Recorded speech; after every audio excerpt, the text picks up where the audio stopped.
Haiti. What a mess that country's in. I've never been there, thankfully. I don't think I would ever want to go there. I understand 100% why people would flee Haiti, especially for America. Assassinations, earthquakes, it's a mess. It's chaos. Haiti's been chaos for almost its entire existence. If you read about the history of Haiti, I'm surprised there's anybody left on the island when you read about all the stuff that's gone on there, especially with all the stuff that Clinton pulled, exploiting those people for power and money. By the way, where's the Clinton Foundation now in Haiti with that earthquake going on and the assassinations and the coup and whatever else is going on there? And it amazes me that anybody's even left. How does anybody live there happily? I don't get it. I don't get that with Colombia, some of these other, as they were colloquially called, shithole nations. I don't get it. I don't. I really don't. I'm surprised our border isn't more full, frankly. So that's why when you talk about the border crisis, it's not a crisis because people are coming here. People have been coming here for as long as I can remember. There have been a problem with illegal immigration. The problem is it's made a crisis because this administration's policies have been so reckless in handling mass illegal immigration. And it's going to get worse. As America becomes more successful with technology, with its economy, with its military, as the world falls into chaos, as it runs out of money, which it is, let's face it, the World Bank is broke. It's constantly coming to the United States for money. Other nations, which before have at least been a break-even point, are now getting worse and worse. More and more things are happening around the world, and the U.S. seems to be the only one can get anything done right. Biden is exacerbating it. How? Well, the liberals tell me, they're telling them straight up, don't come here. It doesn't matter.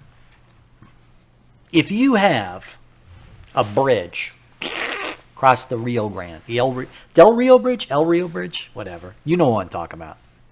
It's a large bridge. Remember, speaking of a humorous joke, you remember how the Democrats were always saying, well, you should build bridges instead of building walls, right? And I just said, what could possibly go wrong? Well, this is what goes wrong when you build bridges instead of walls. There should be a wall down there, not a bridge.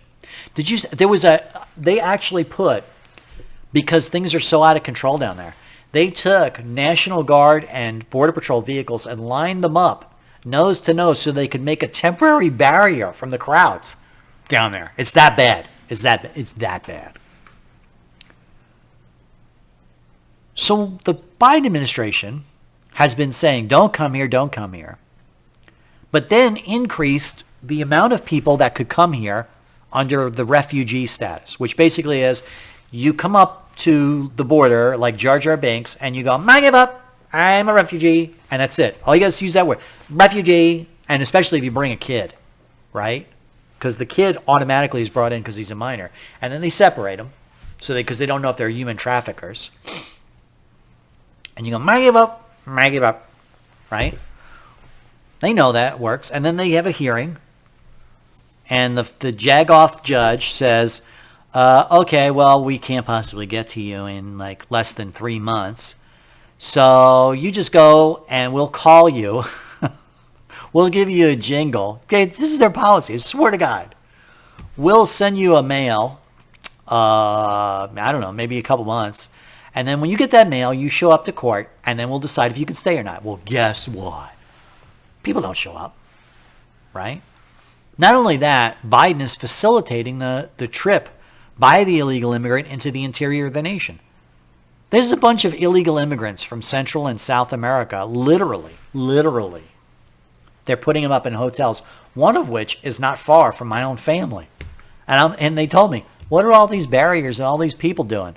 I go, those are illegal immigrants. What do you mean? Oh, yeah, that's the Biden administration's new plan for resettlement. They're putting all these people in hotels near you. Isn't that great? Oh, isn't that swell? Aren't we such good-hearted people? Look, when you go to these hotels, this is the laughable part. If you could laugh at this kind of human misery. The hotels have to hire additional security because things are so out of control in the hotel. People are doing things like putting their washout on the blankets because they don't know. That's how they lived in Haiti, or that's how they lived in Colombia.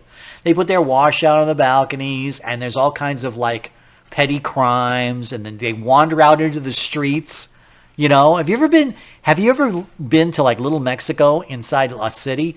People just have a tendency to wander around the street. They don't walk on the sidewalks. They don't walk in crosswalks. They just wander through the street, and you got to worry about people. So they have to hire extra security for in and around the hotel, right? If you got to hire extra security, then obviously they don't belong here. Obviously, it's a problem. Obviously, it's putting a burden on local communities of this guy. Well, the Haitian immigrants, they're now shipping both to Haiti, those that they weren't smart enough. I mean, how fucking intelligent you got to be to just go, refugee. Some of them didn't do that. Some of them just said, I'm here because, things are bad in Haiti. Not good enough.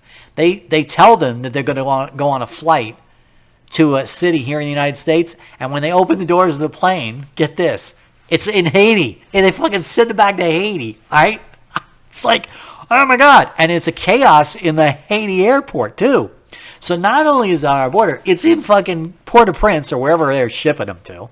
Some people get on the planes and they open the door and it's a U.S. city, those who got the court hearing. And now the Haitians who they escort onto a bus. I'm not making this up. You think I would make this up. Look it up. They have lines of ropes. Get this. Lines of like stringed ropes. You can see it on the news where you get in line. And then you get to the front of the line and you fill out a form and they give you a court hearing. And you sit in the little tent city that these Haitians have all set up now around the Del Rio Bridge. It looks like, oh my God, it looks like something out of Ethiopia. And they sit in these tent cities and they call them. And then the judge goes, okay, you gotta wait. You take a bus, a tour bus, literally a tour bus, which will take you to the airport to go to these resettlement in a hotel somewhere in the area, and then you can contact your friends and family and things like that, or whatever you've got, or whatever reason that we're going to let you into the interior of the nation. And word got out that some people get on the bus and they get sent to the plane that goes back to Haiti. So now the Haitians won't get on the planes.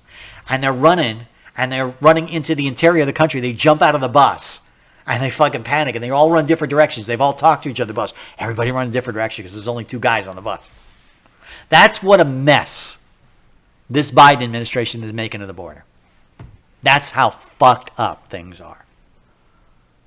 Good enough for government work. You got people running all over the interior. You got people who won't wait in line. You got the tent city underneath the Del Rio Bridge. You got people flying back to Haiti who may be killed. Who knows, right? What happens there? There's all kinds of political chaos, not to mention the earthquake and the lack of food and good water. Well, it's a mess from the get-go. When we had this kind of mess before, this is not the first time the United States has faced this. Happened during the potato famine with the Irish. Same thing. I'm not kidding. Same thing. Massive amounts of people coming off the boat. So the president at that time, I think was it Woodrow Wilson? No, it would have been Taft.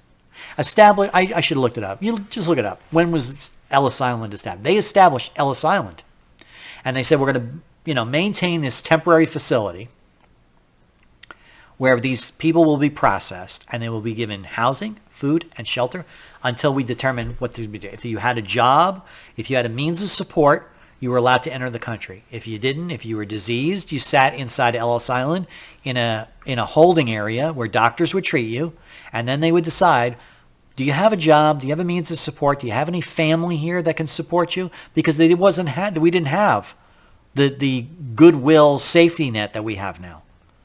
And if you didn't, you went back on the next boat, and if you did, you stayed. That's how it was handled. That's what needs to be handled now. That's a perfectly acceptable reason. Milton Friedman said it best. He said, look, illegal immigration is not a problem, right? Even if massive amounts of people want to come in, doesn't matter. As long as you keep it illegal. And you say, no, you can come here and you can work, and all you got to do is walk across the border. But here's the thing. You're not getting any help if you do.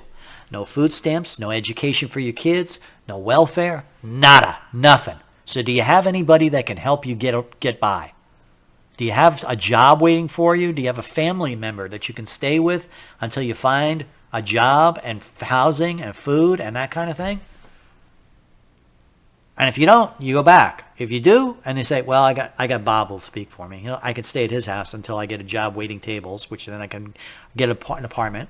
Milton Friedman had it down pat. It's a great thing to have lots of cheap labor available, right? They take jobs that you don't want to do. Wait, you think it's easy to get somebody to wait tables? You think it's easy to get somebody to pick lettuce? I get it. I understand it.